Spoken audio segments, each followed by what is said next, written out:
From Sarasota, Florida, it is the Banner Baseball Show. Paul Mancano and John Meoli live on a Thursday in February, the second day of media access to Orioles spring training. We went live yesterday for our second podcast of the day. It was a repod. Go back and listen to that because we spent a lot of time talking about Jackson Holliday's injury. We spent the second half of the podcast talking about the rotation and whether the Orioles had done enough to add to their rotation. And a couple hours after we finished recording, the Orioles went and agreed to terms with right-handed starter Chris Bassitt on a one-year, $18.5 million deal. It was initially reported by ESPN. It was confirmed by our own Andy Kuska. We are, of course, going to be spending the bulk of this podcast talking about that, talk a couple other news and notes from Ed Smith Stadium and spring training. But first, John, got to read out a review, because if you write us a 5-star review on Apple Podcasts, I'll read it out here on the show. Got one from Snore8560, who said, I've been searching for an Oriole-centric podcast, and the people on here do a great job. They aren't just homers and call out people on the team if it's deserved. Great interviews as well. I'm extremely happy to find the show. Thank you so much to Snore8560. Hope this show isn't a snore. John, I have once again chosen to share part of this screen, if you're watching on Facebook, YouTube, or X live, with sites of the ballpark and spring training, because people don't just want to see our face. They want to see the beautiful weather down in Sarasota. It was a gorgeous day today. Could be listening to us after the fact on any of your favorite podcast platforms. Always nice to get a nice review, and always nice to see some sunshine down at the ballpark like we did today. Yeah, and Paul, let's not bury the lead. What were we doing when the Orioles signed Chris Bassitt? We were out to dinner at a Italian restaurant. It was one of the rare nights where we actually got to go out and enjoy ourselves and try to enjoy a nice meal. And we didn't know much about this restaurant. We picked it at the last minute, and halfway through our meal, one of the Italian waiters just grabbed a microphone and started singing and was delighting us with his lovely voice. He had a good voice. However, it was fun the first couple songs until the Orioles signed Chris Bassitt, and then they were still singing, and we were trying to get our check, and it was brutal. John, I think you've muted yourself again, by the way. Oh, gosh. I was just trying to make it so I was actually talking into the microphone. It was a fantastic meal. The singing was also good. And in hour 14 of our lives, that included a column and 2 podcasts and more ahead. It was time to get out of that strip mall hole in the wall Italian restaurant that, again, I repeat, was very good. And you know, I was just like, I felt like if there was a camera outside, like doing like a zoom out of me, just like staring into oblivion, waiting, like Curb Your Enthusiasm style, like just like waiting for the check and being like, what exactly am I doing here? That was, it would have been a nice sight to see. You pointed out it was very European. So yeah, you know, we were talking about the authenticity and the speed at which things were happening was very Italian to me. Yeah, when we open up Mancano and Meoli Deli, which longtime listeners of this podcast will know that is coming eventually, I think we'll get some kind of singers, but that might have to rely on might have to be you and I who are grabbing the microphone. You know, I'm a sanger. It's people who used to swim, like competitively, refer to themselves as swammers because they swam. They don't swim, they swam. I consider myself a sanger, Paul, and that's the end of that conversation. Okay. So I don't have to disclose why that's true. All right, we'll save that for another day. Let's talk about the Orioles signing of Chris Bassitt, which, by the way, has not become official yet. The news broke last night as we do this podcast live at 4:30 p.m. Are you getting any flashbacks, John, to 2016 when the Orioles came to terms on a deal, or thought they did, with Dexter Fowler on a $33 million deal, and then all of a sudden he shows up in Cubs camp? I mean, that was a strange turn of events. It was the year before I started covering the Orioles. I hope we're not in for that kind of situation, right? Is Chris Bassitt going to show up at Toronto's Blue Jays camp in Dunedin in 24 hours, or is he actually going to put pen to paper on this thing? I'm thinking about that as well. I think there's probably some kind of roster machinations happening. The Orioles 40-man roster is at 40. There don't seem to be any obvious candidates to go on the 60-day injury list and clear a roster spot. So maybe they're just kicking the can. Oh yeah, he is an obvious candidate to go. So Right? I take it back. He is a very obvious candidate to do that. Unclear why, but these are the types of things where they happen when they happen. I would assume based on um, the timing of things that he was able to or is trying to get a physical done somewhere. There certainly weren't any indications at Ed Smith Stadium today from anyone involved with the team that the reports were made up, No. which Dexter Fowler's agent basically alleged after the fact a decade ago. I don't think that's what's going on here, but I do think these things will happen, and we will be there in the morning when he probably does show up. Yeah, and because it's not official, nobody on the team side wanted to talk about it except for the players who, know that it's happening. Pete And Alonso don't talked care. about it. Yeah, Yeah. and don't care. Craig Albanez, or his new manager, didn't talk about it. There was no Mike Elias media scrum. Craig Albanez was asked about Chris Bassitt, and he said, who? So doing his best Al impression. But Pete Alonso talked about it because he shared a roster. He shared a clubhouse in 2022 with the Mets with Chris Bassitt, and he was very complimentary of his time with Chris Bassitt. What was the word that he used to describe Chris Bassitt? Was it a dream? Yeah, I think he said Oh, a beauty. A beauty, yeah, a beauty, yeah. That's an apt way to describe somebody who spent a lot of time up in Toronto recently. That's a true hockey adjective. So maybe we have a Lightning fan in Pete Alonso on our hands. Yeah, I think the way he described him was like a big personality. I know there's been a lot of focus in these first couple of days of camp on Pete Alonso kind of being a magnet of attention, not seeking it, but just taking it. And you could kind of feel, I think you can feel some relief from some of the players who have been getting attention for a long time that they are not. And Pete Alonso is. And I think Chris Bassitt, we're not talking about a bunch of, we're talking about fine, people in the Orioles rotation. We're not talking about, front facing, talking it up all the time type guys. They're pretty down the middle, pretty straight laced. So I think Chris Bassitt could be an interesting addition to that mix. for sure. Well, let's talk about what he brings to the field, what his performance could look like for the Orioles on this 1-year deal. He is 36 years old at the time of this recording, turns 37 in 10 days. So this will be his age 37 season. He is a one-time All-Star with the then Oakland Athletics in 2021. Started his career with the Chicago White Sox, spent 6 years with the A's, 1 year with the Mets, then inked a 3-year, $63 million deal with Toronto before the 2023 season. This past year went 11-9, had a 3.96 ERA with a 1.327 whip in 170 and a third innings. That's the same innings total as Dean Kramer this past year. Despite pitching to a sub-4 ERA this past year, he was bumped out of the rotation when Toronto got into the playoffs. They had too many arms and wanted to use Trey Savage, who was the breakout rookie. But he did pitch out of the bullpen and pitched well. 8 2/3 postseason innings, had just 1 earned run. Now, there is no qualifying offer attached to Chris Bassitt, and I'm sure that played some kind of factor into this, which means the Orioles don't have to surrender a draft pick in order to sign him. Somebody notably who is still in the free agent market who did have the qualifying offer attached to him, that's Zach Gallen. The Orioles would have had to surrender a draft pick, as they would have with Framber Valdez as well. He is very durable. He's made 30 starts or more each of the last 4 seasons. Mike Elias said yesterday that the Orioles were in part looking for arms because they know that not a lot of the guys in this rotation have had consistent, durable seasons where they've posted every 5th day, where they've racked up over 150, closer to 200 innings. Chris Bassitt, even at this stage of his career, should give you a lot of innings. But John, does he give you enough quality? How did you feel about the Orioles going out and adding Chris Bassitt to this rotation? It felt to me like not the obvious thing to do, but the most realistic thing they could still do.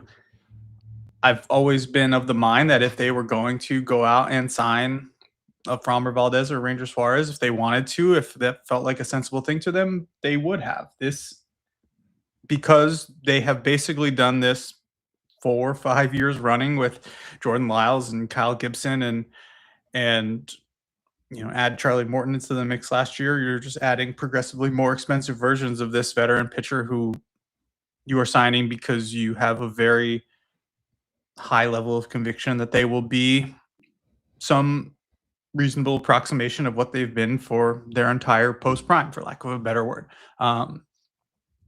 All the things you can say nice about Chris Bassitt, none of them are untrue. They are also all the same things that we would have said as we were talking about Charlie Morton last year, and that he has a track record of durability and performance and reliability. And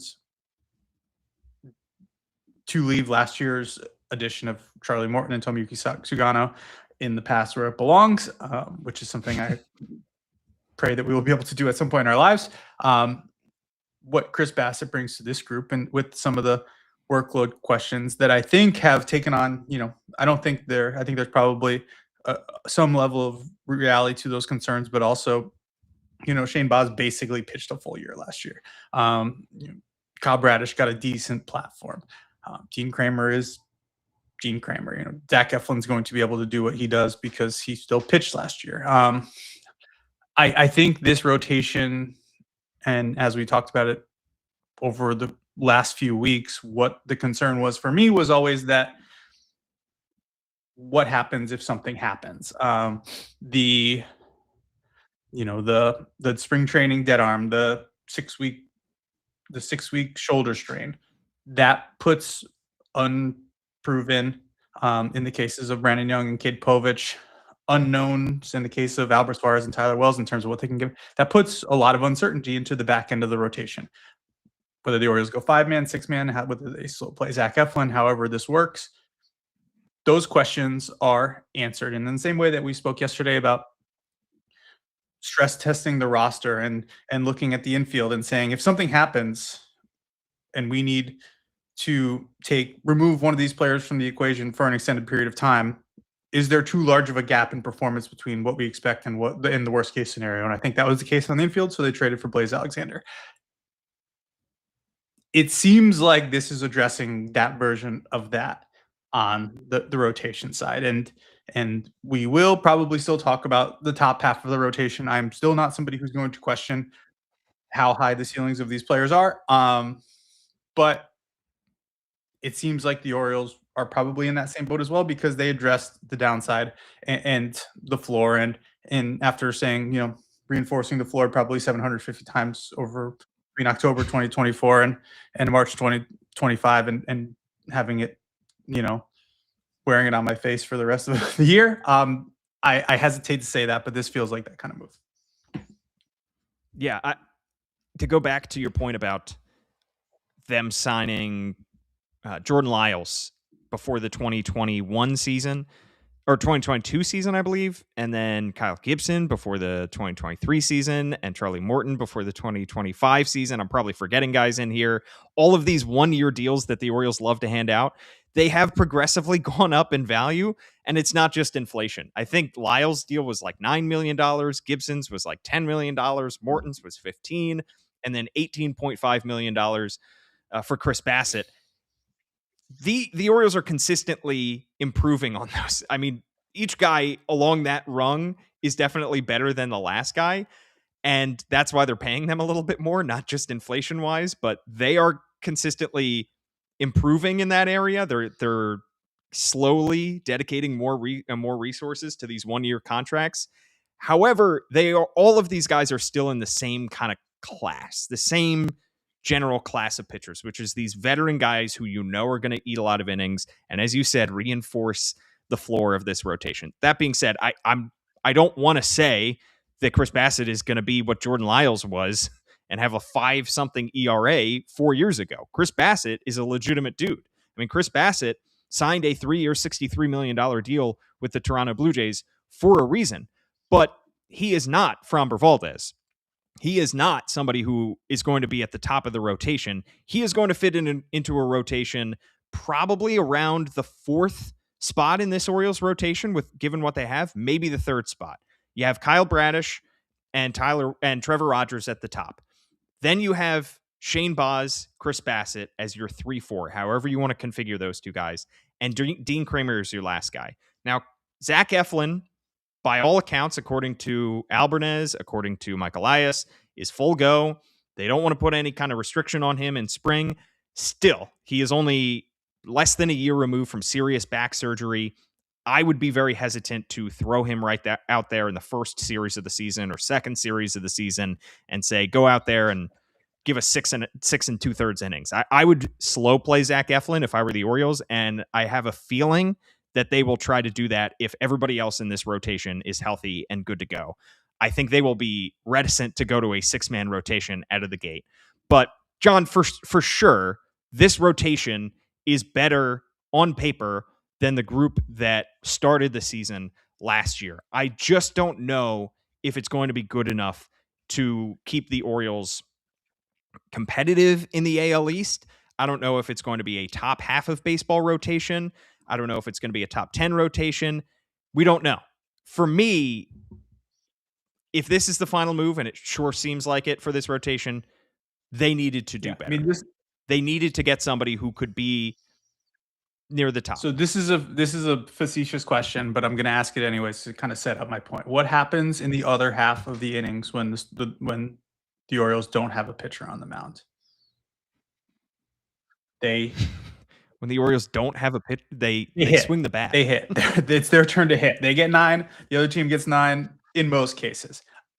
I think that something that got lost last year, because we spent a lot of time, and everyone who spent a lot of time talking about this team's pitching staff and the moves that did not pan out, that was all. If that looked okay, it was going to be because this was going to be one of the best offenses in baseball. That did not pan out for a variety of reasons. Pretty much everyone got hurt or didn't hit for the entirety of the season. It was as the Orioles offense was almost as big of a disaster as the starting rotation was last year. I think that's fair to say. So yeah, I don't think I've had this thought until you said that right now, but it seems like judging their offseason and this team based on the moves made to fortify the rotation completely discount the fact that they're still probably going to hit.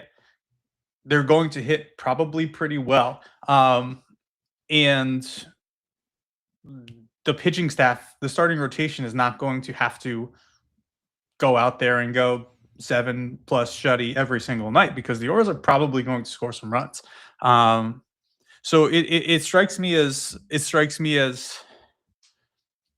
imbalanced, I guess, to say that the rotation is like, when we can kind of all agree that the rotation is probably going to be a lot better than it was, and you pair that with a lineup that has Pete Alonso in the middle and has added Taylor Ward and is hopefully going to get representative seasons from any number of players who didn't have those types of seasons last year. Tyler O'Neill, Adley Rutschman, a healthy Gunnar Henderson, potentially healthy Jordan Westberg, Colton Cowser, full season of Dylan Beavers, a full season of Samuel Basayo.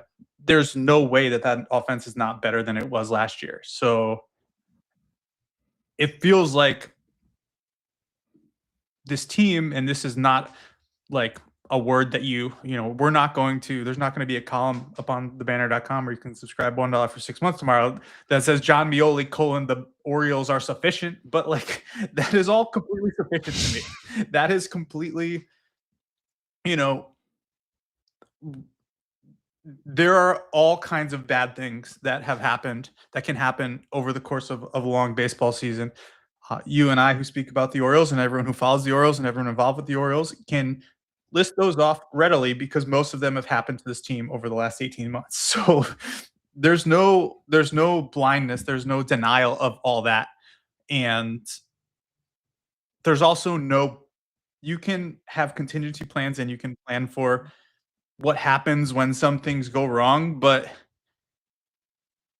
it is completely impractical to assume or plan for everything going wrong, which I think most of the downside cases for this rotation specifically do. Just assume that every one of the things is going to go wrong. And I say that again with full knowledge that is what happened last year. It is very hard to expect that to happen again and plan for it to happen as we kind of saw. Yeah, and if you're going back and grading this offseason, I think you still have to give it a good grade because you have to separate it into two. Into how did you upgrade the offense and how did you upgrade the pitching staff? And on the offensive side, I think you have to grade their upgrades there as an A at least. I mean, I wouldn't say an A plus quite yet, but it's at least an A. You signed a one of the best power hitters in all of baseball, and you upgraded your outfield and Taylor Ward. You did enough on that side of the ball where I feel like you honestly outperformed my expectations for what you would do this offseason. So you have definitely upgraded the offense enough. The pitching is probably a C plus, B minus.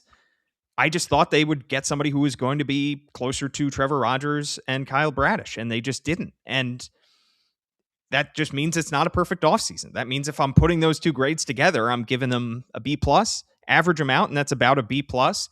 The Orioles still did a lot this offseason. I just don't. The upgrades didn't come in the way that I expected them to come. I just really thought that the upgrades would come more on the pitching side than on the hitting side, but it was definitely favored more towards the offense. And you could make a legitimate case that that's what they needed. I mean, if you go back to the 2023 team, it was the offense that carried them to 100 plus wins and the division title. It was not the pitching. Kyle Gibson was their opening day starter. They did not have the starters that, some of the other teams in baseball did, and it didn't matter because their offense was just gangbusters. Yeah. I mean, Kyle Bradish in the first half of 2024. Kyle Bradish was in the top 5 of Cy Young voting that year, I believe. That's true. And Dean Kramer, I believe, was mostly the good version of Dean Kramer. But and I would just say that, they added almost 15, according to Fangraphs, 15 wins above replacement when you add Chris Bassitt to what I wrote about a couple weeks ago. Those are meaningful things. And just think about, let's do another thought exercise that they don't sign Pete Alonso, but they sign Framber Valdez and also do all the other things on the pitching side.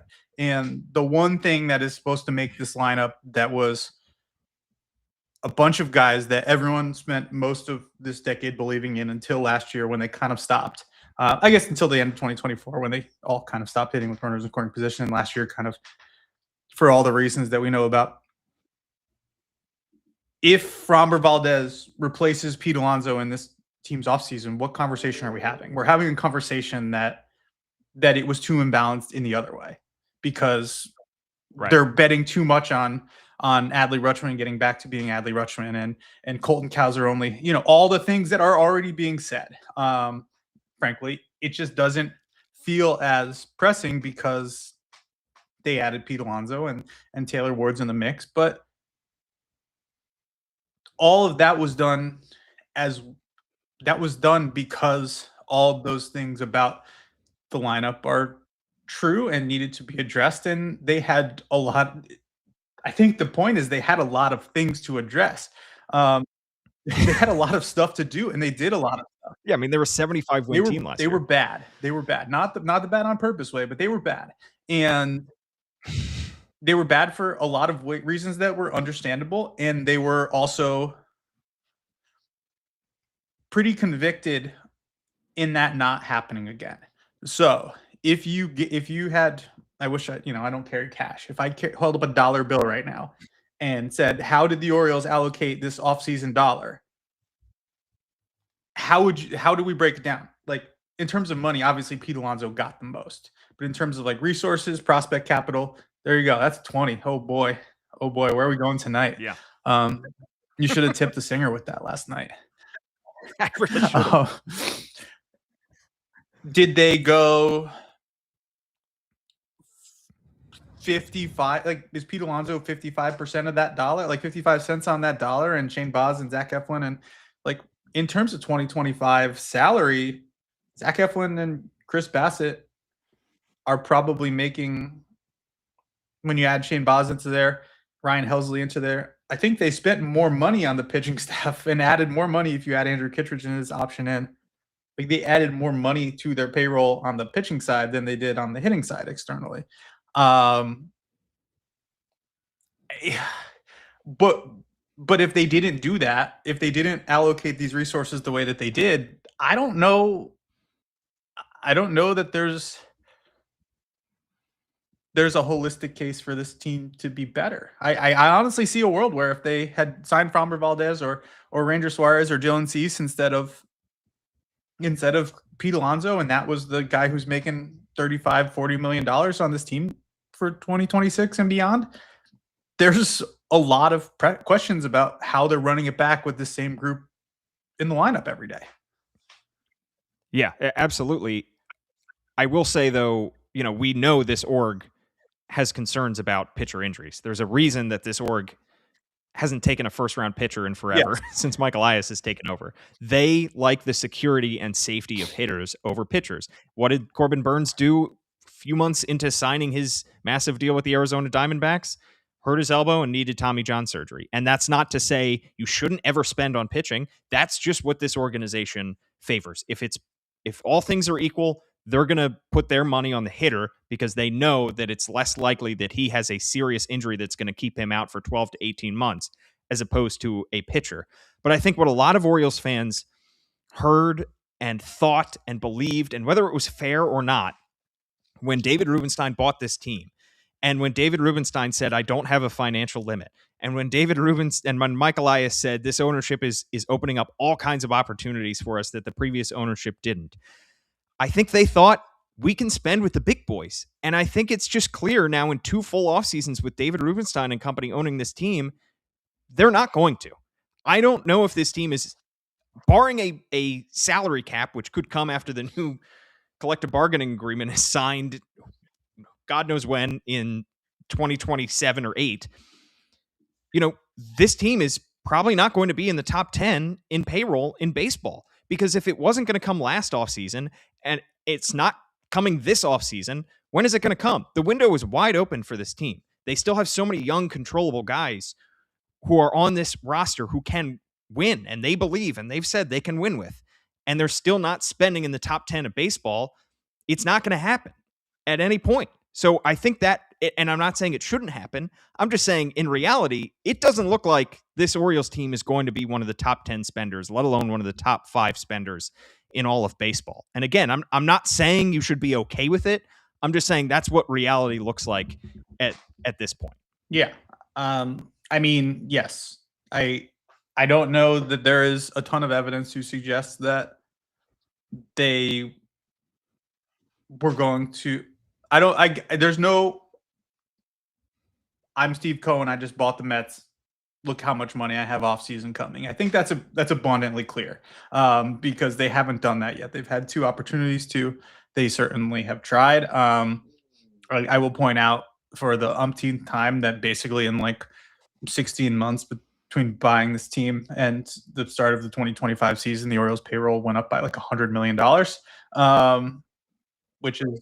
But it is projected to be around where it was, even with Chris Bassitt signing. It's still projected to be around where it was last season. And that feels like a conversation worth having, where that might be this front office's range. That might not be, I bet if Mike Elias and his team asked for $40 million this year and $200 million over the next 5 for a pitcher this winter, and, he texted David Rubenstein and Michael Arrighetti on the group chat and said, hey, boys, any interest in funding this? They probably would say yes. I would imagine that they would say yes.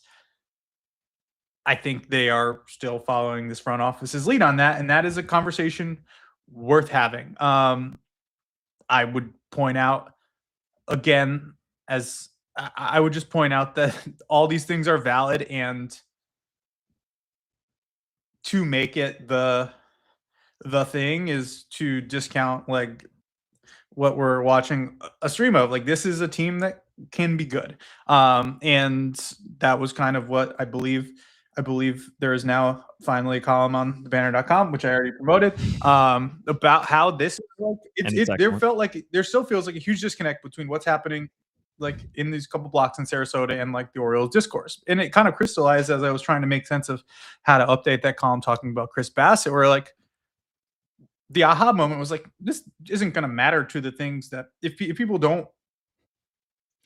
aren't interested in, like, if what you wanted was for the Orioles to have signed a top starting pitcher, it doesn't really matter that they signed Chris Bassitt. Even if that's going to help this team, even if that's going to make this team better, it doesn't really matter.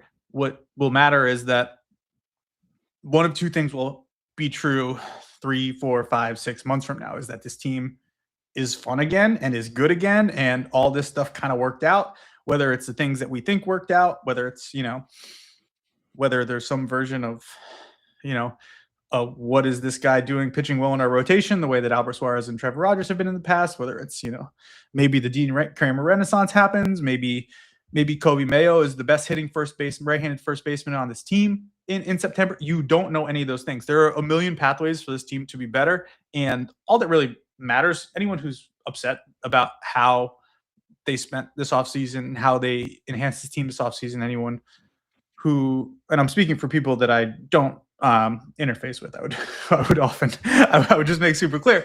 I feel like that is all in service of wanting this team to be good. I understand that. I covered this team for many, many years when they were bad on purpose. Like, I understood why they were doing what they were doing in those moments. And I always kept in the back of my mind that there were a lot of people I just wanted to turn their TV on every night and see the Orioles have a chance to win a game, maybe actually win a game, be a good team with people with players they like.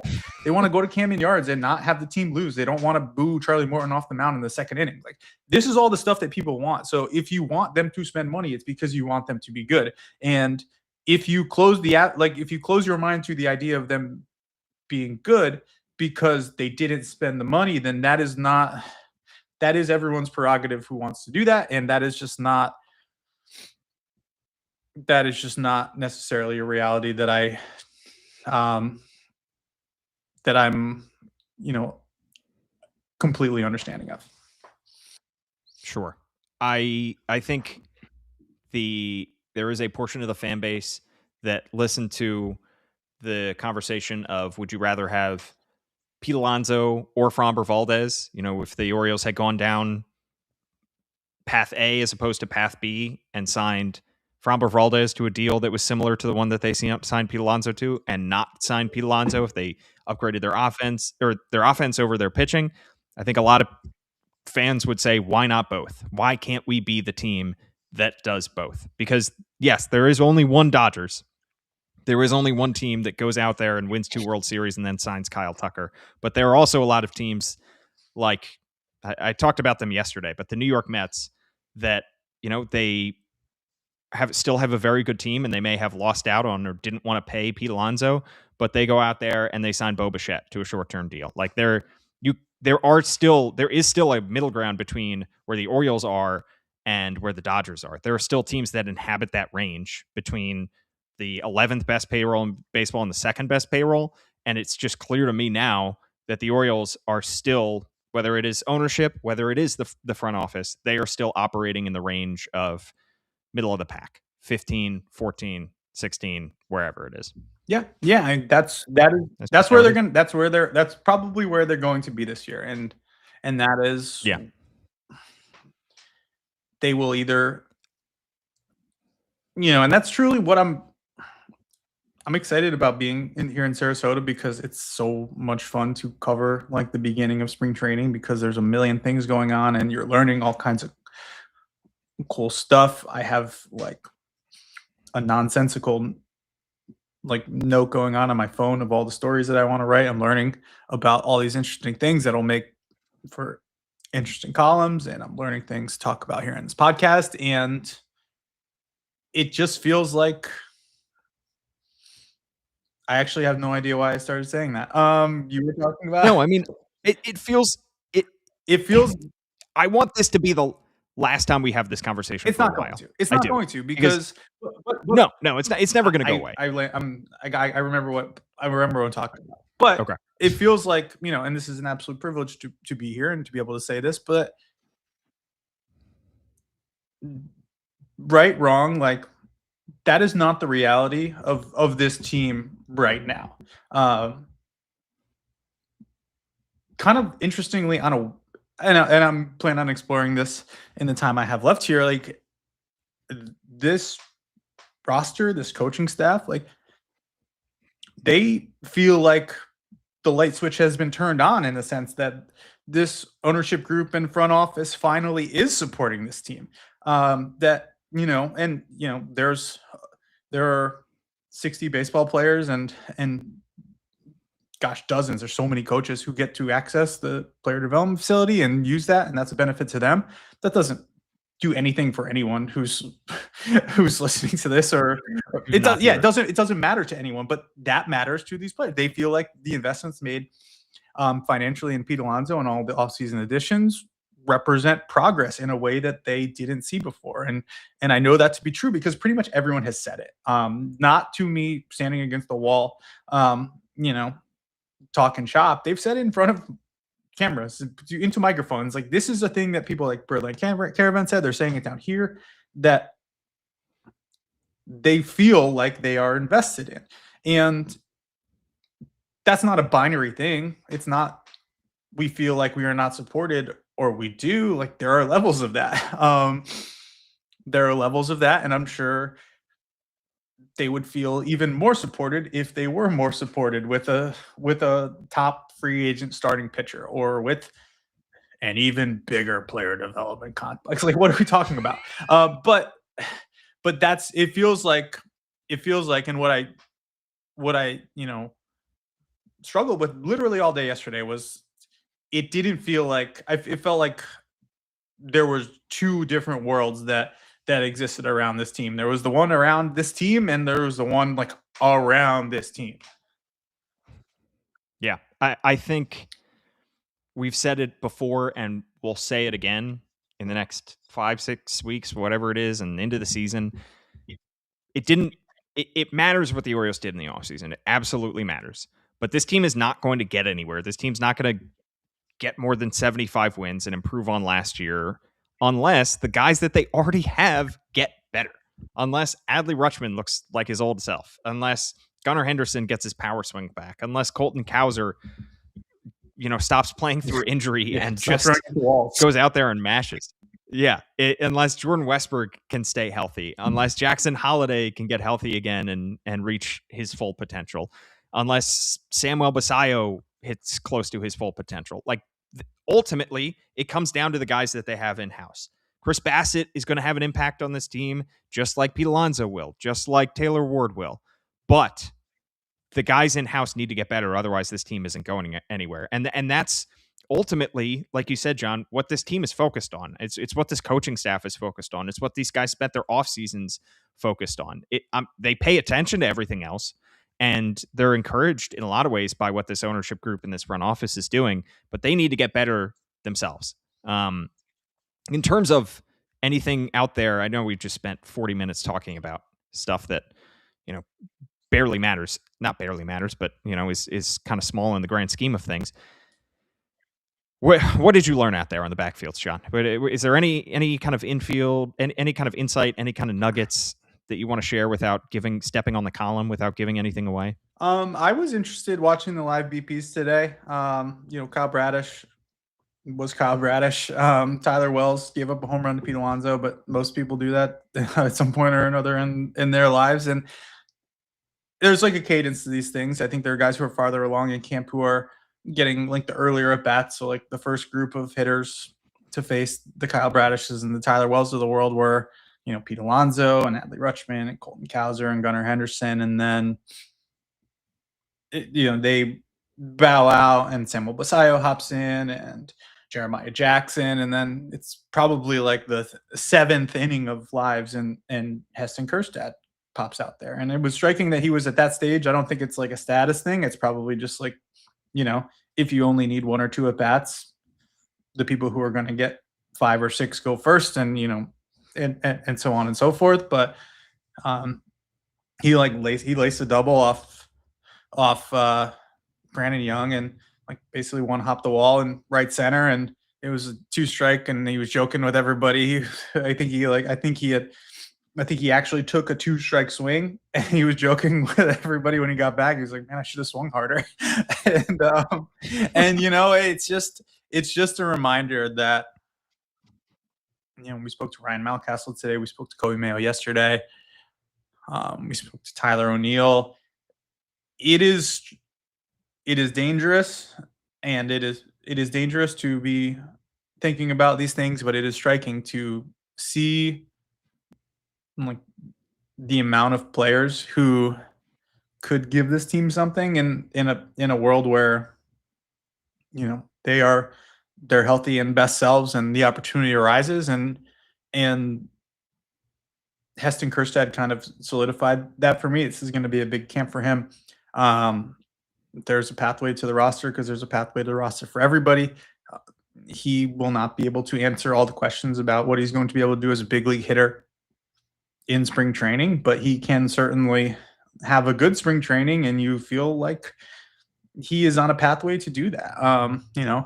There was somebody, not about Heston Kjerstad, so this is a non sequitur. I promise, although it's going to sound suspicious now that I've clarified that and I say what I'm about to say, but somebody from another team was asking me about another hitter on this roster and talking about how his team was kind of making a trade case, and it might be close to the deadline though. And I was like, look, he could be untouchable by then, or he could be, or the package that he would be involved in would have to be a lot bigger, because he wouldn't be worth that much. Like there's a lot of sliding doors guys on this team, and seeing Heston Kjerstad like an hour into live BP just do a Heston Kjerstad thing made that light bulb go off a little bit. It's like, man, there's just a lot of things that could happen with this team. And when you flip 100 coins, last year 95 of them came up tails if you're looking for heads. And if that balance strikes a little better for the Orioles, there's a lot of different ways that you can see a better team than we saw last year. For sure. And we will continue to chronicle spring training as we go along.